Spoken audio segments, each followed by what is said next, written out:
આ દિવસોમાં અસામાજિક તત્વોના અવારનવાર આતંકના દ્રશ્ય આપણે જોતા હોઈએ છીએ। પોલીસને જાહેરમાં પડકાર ફેંકતા હોય છે, કાયદા વ્યવસ્થાને કથળતા હોય છે, પોતાને દાદા ડોન સમજી બેઠતા હોય છે, તેમ જાહેરમાં સામાન્ય જનતા ઉપર ત્રાસ ગુજારતા હોય છે। ત્યારબાદ આ અસામાજિક તત્વોની શાન પોલીસ ઠેકાણે પણ લાવતી હોય છે।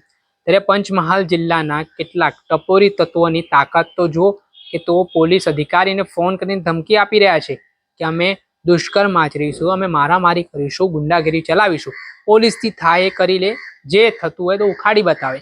તે પ્રકારની વાત કર્યા બાદ એકાએક પંચમહાલના કાલોલના ડેરોલ પોલીસ સ્ટેશનના પોલીસ ઇન્સ્પેક્ટર હરકતમાં આવે છે। આ ઘટનામાં જે આવી ધમકી આપનાર શખ્સો છે તેમની શાન ઠેકાણે લાવવામાં આવે છે।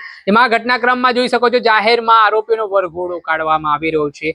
પોલીસે આરોપીઓની શાન ઠેકાણે લાવી છે, ત્યારે આરોપીઓ હવે શું કહી રહ્યા છે તે પણ સાંભળી લો। આપણે સાંભળ્યા હતા જે આરોપી અસામાજિક તત્વો જે બેફામ બન્યા હતા તેમને પોલીસે તેમની જ ભાષામાં સમજાવી દીધું છે।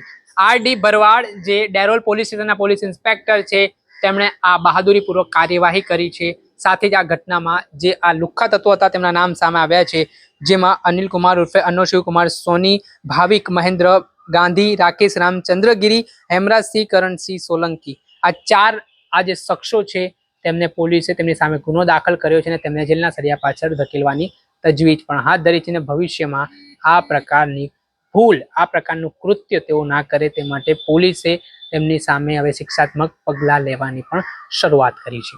દર્શક મિત્રો, એન કવરેજ ન્યૂઝને આપ લાઇક કરી લો, સબસ્ક્રાઇબ કરી લો અને શેર કરવાનું ભૂલતા નહીં।